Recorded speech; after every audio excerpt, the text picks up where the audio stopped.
mund të quhet i tillë me plot gojën, institucion. Në atë kuptim dhe me ato standarde që kemi parasysh kur flasim për institucionet që i duhen një vendi dhe që bëjnë që ky vend të përmbush kriteret e të qenit një vend në botën e zhvilluar dhe në tryezën e familjes europiane.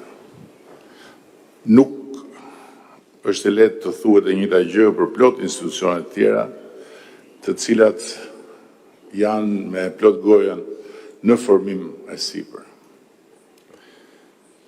Dhe do të ishte vërtet e dobishme që historia e zhvillimit dhe e përpjekjeve të Bankës së Shqipërisë për të formësuar dhe për të konsoliduar si institucion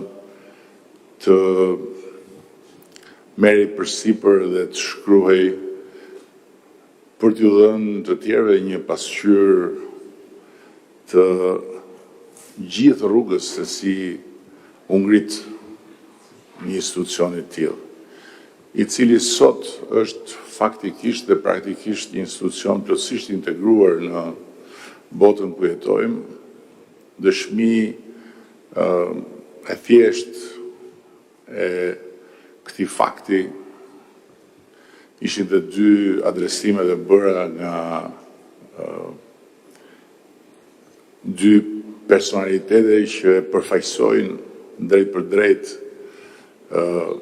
botën e zhvilluar në të cilën operon një institucion si Banka e Shqipërisë.